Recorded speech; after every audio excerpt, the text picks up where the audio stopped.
Gran gusto de saludarlos en este nuevo programa de Corriente de Pensamiento. Siento una gran satisfacción, una gran alegría, diremos, porque hoy tenemos en nuestro programa a un querido amigo, a un querido comprovinciano que se ha destacado como sociólogo, como filósofo, que es profesor emérito de la Universidad de Quilmes, que ha escrito este año, salido el libro, y vi el otro día una página entera en La Nación. Fuimos compañeros en la escuela secundaria y nos recibimos de maestros en la escuela normal, en la regional de Corrientes, cuya marcha incluso fue hecha por su querido hermano. Me refiero al doctor Carlos Altamirano. Carlos, querido, te agradezco mucho que hayas venido, creo que la segunda vez. ¿La segunda o la tercera? La tercera, sí. En 17 años, mira. Bueno, muchas gracias a vos por invitarme. Me extraño. Hace poco estuvimos festejando un año más de nuestra recepción. Bueno, tu libro, que es importante, que salió en agosto, ¿no? Así es. Al cual se refirió ese reportaje de La Nación. Ese fue el punto de partida del reportaje ahí en La Nación. El libro, en realidad, para ser estrictos, no es un libro mío, es un libro colectivo, una obra colectiva, con un amigo y colega, Adrián Goelick. Fuimos los que coordinamos y dimos el puntapié inicial con las ideas orientadoras para solicitar la colaboración de muchos colegas en diferentes campos: la historia, la historia social, la historia literaria. Bueno, y hemos hecho lo que yo creo que es un buen libro. Esto de la Argentina como problema lo explico un poco aprovechando tu pregunta. Dale adelante con todo. A ver, hay una frase en el Facundo de Sarmiento donde Sarmiento dice, bueno, el mal de la Argentina es la extensión, ¿no? Entonces nos preguntamos nosotros, ¿y si observáramos el pensamiento argentino en el siglo XX? ¿Cuál habría sido definido como el mal? Es decir, ¿cuál es el obstáculo, aquello que hay que dejar atrás, lo que hay que superar para marchar hacia lo que se entendía como un progreso casi obligado para el conjunto de los grupos dirigentes del país? Bueno, no hubo una sola respuesta. Para algunos, Buenos Aires era el problema. La provincia de Buenos Aires, ¿no? La provincia de Buenos Aires, después la capital, la ciudad de Buenos Aires. Es decir, una enorme cabeza con un cuerpo enteco, ¿no? Que eran el interior, las provincias. Entonces, el incumplimiento del artículo 1 de la Constitución, Carlitos. De carácter no federal, sino centralista, que había terminado por ser la Argentina. Para otros fue la falta de una clase dirigente. Es decir, desaparecía la vieja élite que había organizado el Estado Nacional en la constituyente del año 52, desaparecía, no había habido una élite, una clase dirigente de relevo. Que estudie los temas. Que estudie los temas y que sea... Hay una pobreza franciscana en ese aspecto. En condiciones de inspirar orientaciones. Para otro era el factor externo, el imperialismo, naciones que tenían ambiciones sobre nuestras riquezas reales o presuntas, y que eso era un bloqueo para el desarrollo independiente y por lo tanto próspero. Bueno, y así tomamos estos diferentes ángulos de los que fue examinado y estudiado el país, y ese es lo que contiene este libro, ¿no? Carlos, querido, el nombre no lo dijiste. La Argentina como problema. Ah, dijiste. Sí, la Argentina como problema. ¿Salió en agosto? Salió en agosto, lo sacó la editorial. Gracias, no lo trajimos para mostrarlo. Así es, bueno. Pero ya vendremos de vuelta. Sí. Bueno, esa es la idea que preside el libro, y esta es la base, como dije, de la... Y se ajusta un poco a lo que está pasando. Yo te digo, a mi criterio, yo pienso que la dirigencia política, los políticos en general, hemos perdido credibilidad.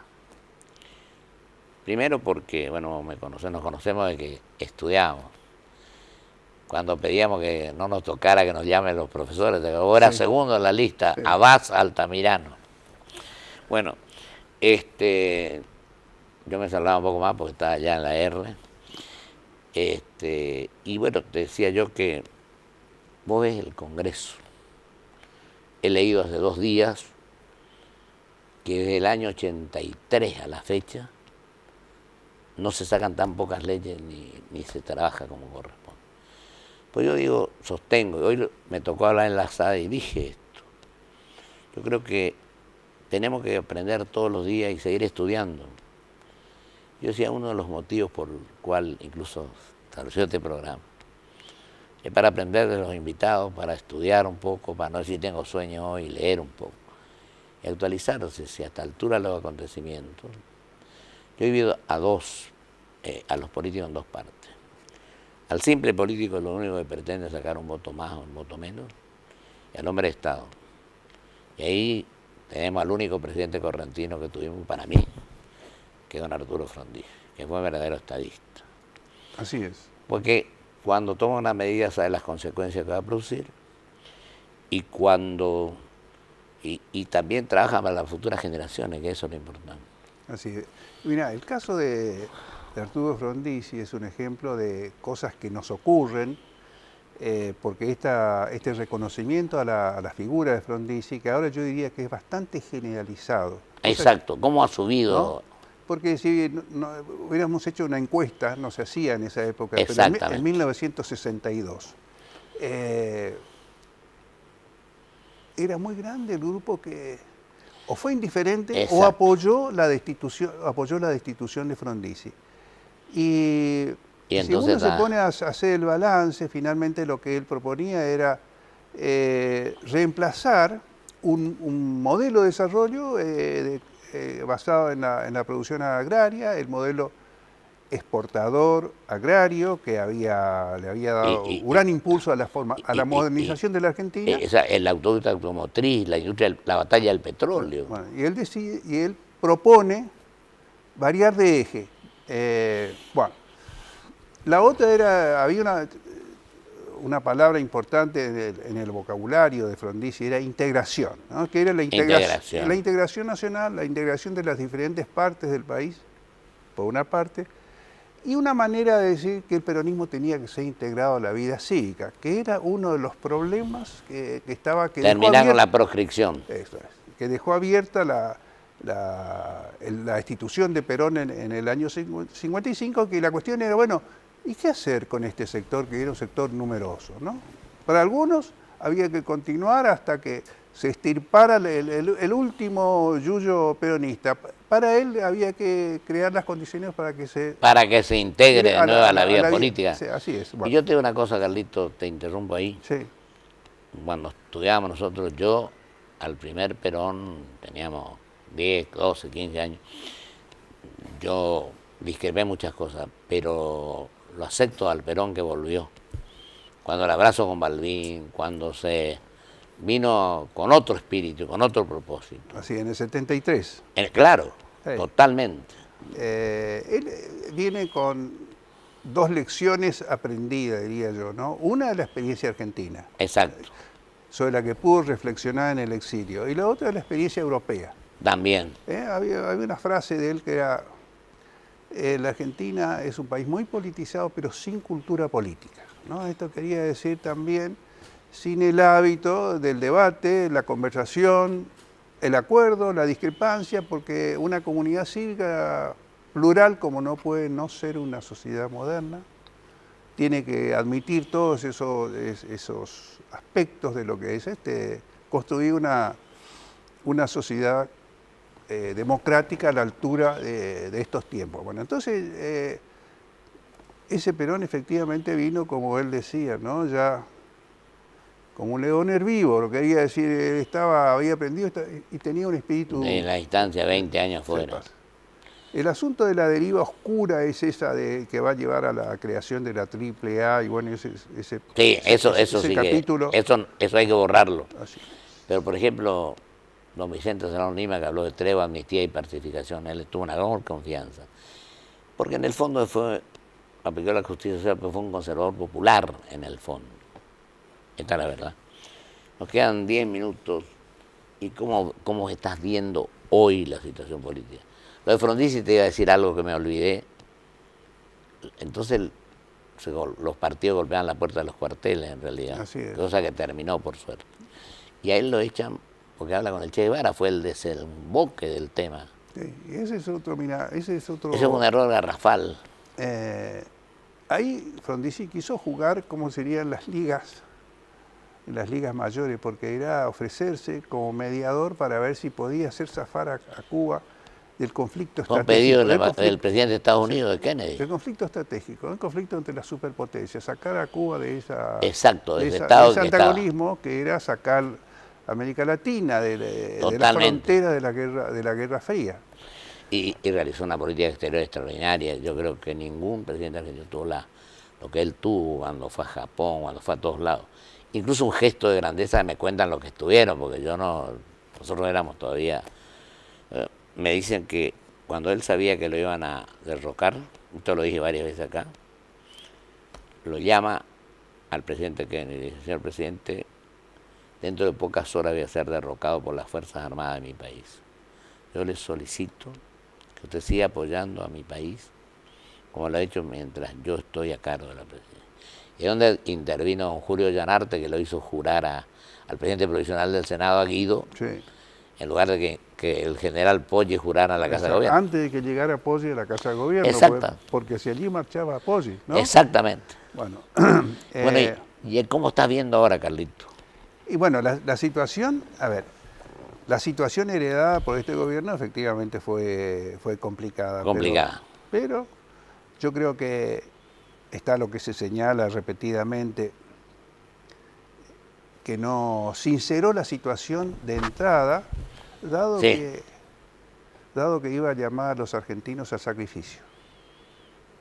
Entonces prefirió ofrecer una visión fácil de un tránsito sencillo, y estos 3 años no ha sido sino el desmentido de esa representación rosada del camino que había que transitar. El camino era duro, había que decirlo, y solicitar el apoyo del pueblo argentino para el sacrificio. Así es.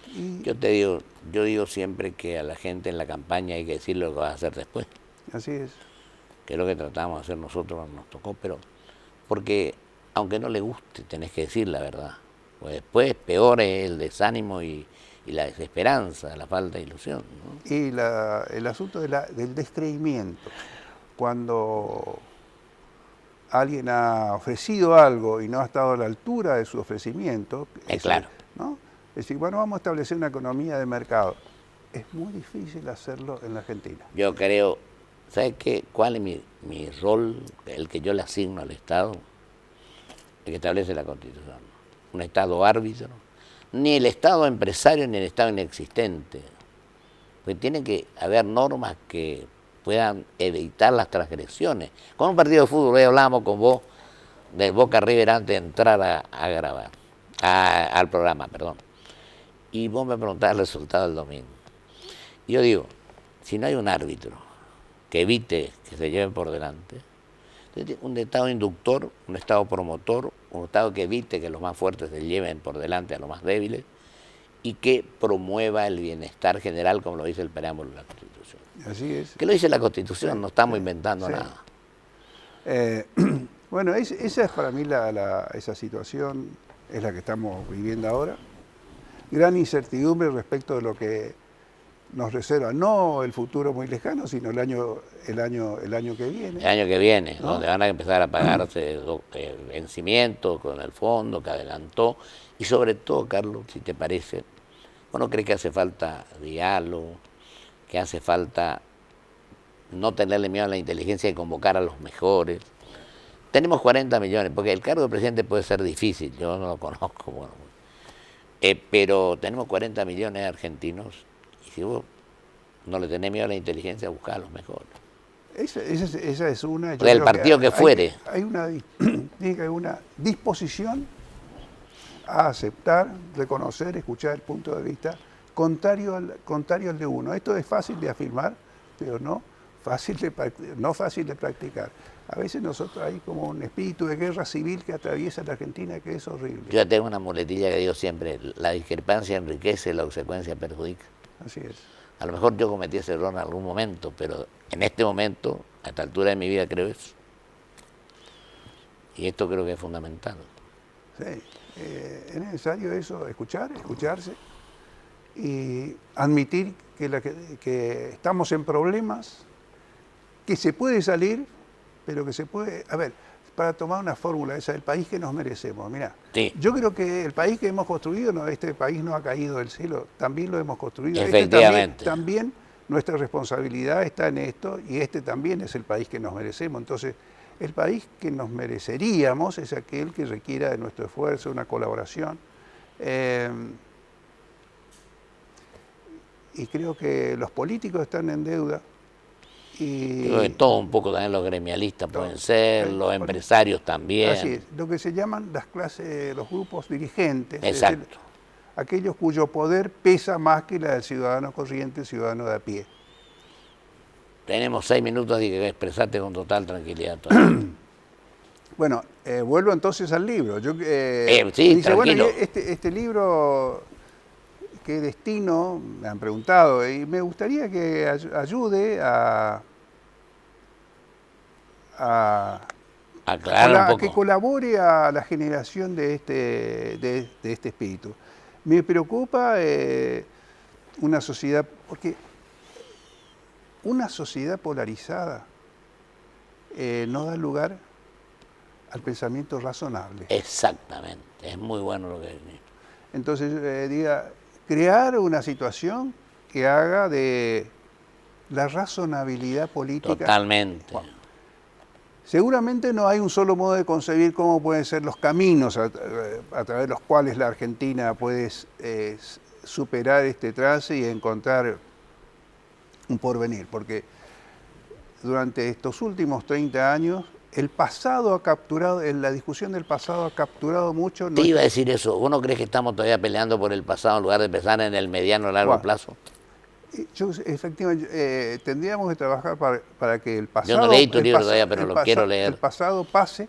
Exactamente. El pasado pase y que nosotros podamos pensar, bueno, en un mundo complejo como es este que vivimos. Un mundo difícil, complejo, lleno de incertidumbre, pero globalizado. No sabemos cómo se va a reordenar, si es que se va a reordenar.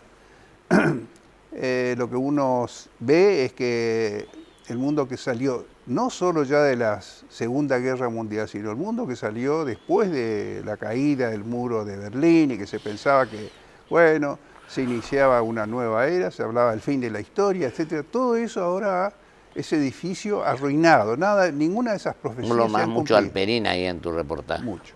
Porque tengo una gran admiración por quien fue uno de los grandes historiadores que tuvo la Argentina. Creo yo, no suficientemente reconocido públicamente para alguien que con sus ironías y sus... no tuvo, diría yo, otra obsesión que la cuestión argentina, que sobre la que vuelve una y otra vez. Alguien que por otra parte había logrado un lugar en la historiografía latinoamericana sobresaliente. Si había un nombre que uno tenía que... Bueno, la historia en la República Argentina, en el siglo XX, el nombre que salía era el de Tulio Aperín. Vos también hablás de la dualidad sí. En tu libro. Bueno, en el reportaje ese, sobre sí. todo. El carácter, cómo se desarrolló nuestro país, ¿no? Que tuvo su modernización fue desigual. Desigual. Que tuvo ciertos centros que tuvieron una situación privilegiada y otros sectores del país que quedaron rezagados, que quedaron, ¿cómo decirlo?, en la frontera o casi en la frontera de la modernización. Y de toda esa gran transformación que conoció la Argentina entre 1880 y las primeras 2 décadas del siglo XX. Bueno, nuestra provincia. Nuestra provincia. Ahí está. Nuestra provincia es las que han quedado rezagadas. Cuando yo leo que Corrientes está entre las, no sé, 4 o 5 provincias más pobres de la Argentina, no puedo dejar de pensar que esa era también la situación de la provincia de Corrientes cuando vos y yo éramos chicos. Exacto. Y yo tratamos de hacer, pero sin ley de coparticipación, lo que pudimos en 4 años. Vivienda, industria, llevamos la Quilmes, llevamos Alpargatas, fue Gatic, fue la Lanera Coso, fue Textil Noreste a Montecasero, porque si yo tenía que ilustrarle los zapatos al industrial para que vaya a instalarse a Corrientes para tener cosa genuina, ¿verdad? Y se hicieron 12.000 viviendas y quedaron 8.000 en ejecución. Y en la modernidad, para hablar de la modernidad, logramos. ¿Vos te acordás que en Corrientes antes teníamos operadores para pedir las comunicaciones? Así es. Bueno, ahí eliminamos todo eso y pusimos Telediscado Nacional e Internacional. ¿Sabes por qué? Me avivó don Eduardo Balcheán, que quebró, porque nos sacó un peso del país y tenía 25 fábricas y no en ninguna zona de promoción. El de Gatic, Sociedad Anónima. Sí. Un gran argentino. Hoy vive la jubilación. Y un día me dice, mire, Pocho, si no tenemos teléfono, Telediscado Nacional Internacional, no podemos, voy a ir a un representante de Adidas. Vine volando acá, convenio con Entel, licitación, y se eliminó todo. Hoy tenemos todo Telediscado Nacional Internacional. Pero lo que vos decís es cierto, no practicamos la igualdad ante la ley y la igualdad de oportunidades, me parece. Creo yo. Sí. Bueno, y lo otro que en Corrientes logramos este instituto cardiológico, que hoy está entre los mejores del país, que me acuerdo cuando con Tono González, nuestro compañero y amigo, gran amigo, un queridísimo amigo, murió allí después, porque él, el doctor García y Badraco, el doctor Badraco vino a plantearme un día. Yo pedí 3 días y dijimos, le metemos. Y Mali se metió en la fundación, y la verdad es que tiene una fundación que anda magníficamente. Tiene convenio con la Royal Clinic, con la Universidad de Barcelona, con la George Washington, con todo. Se nos está yendo, pero lo que quiero decirte es que se nos agota el tiempo. Pero si vos no conocés, te va a ir el 29. Sí. Yo voy a estar también en Corrientes y vamos a ir a conocerlo. Ok, no te olvides de... No, del reportaje del litoral y del chamamé. Bueno, se hizo en Corrientes ¿cómo se llama? El anfiteatro con 10.000 butacas, que lleva el nombre de Tránsito Coco Marola, y el escenario de Osvaldo Sosa Cordero, de don Osvaldo, bueno, cuya hija Rita el otro día le rindió homenaje en la SADE con el libro El Romancero, y tu hermano, que es de la marcha regional. Así es. Carlito, te deseo siempre lo mejor. Muchas gracias. Está dejando bien sentados los prestigios de nuestra provincia y de nuestra promoción. Gracias. Que nos encontraremos en Corrientes el 29 y te voy a invitar a ir a conocer. Dale. Te mando un abrazo enorme. Gracias, Pocho. Y te deseo lo mejor. Vamos a un corte y vuelvo con mis conclusiones.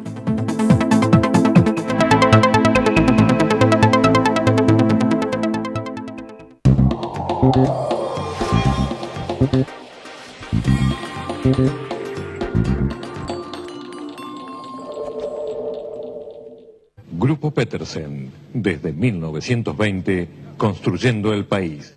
Provincia Seguros te presenta su nueva app. Bájala y tené lo que necesitas a un dedo de distancia.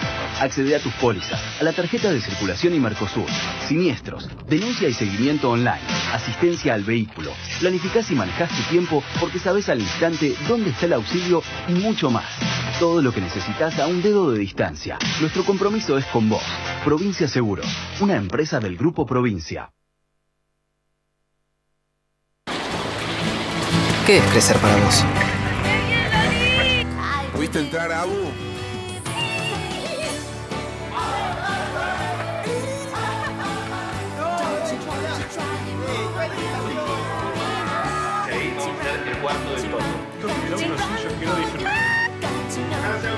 Para cada uno, crecer es algo distinto.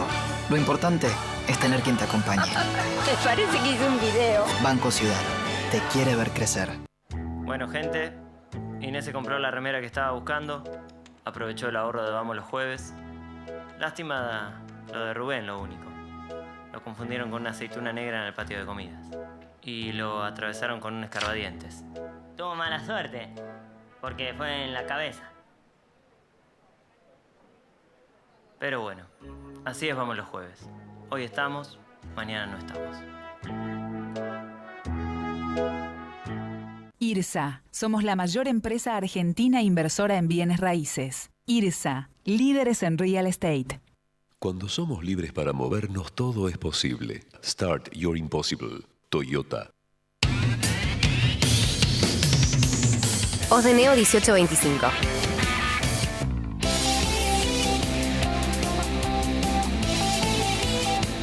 Estamos.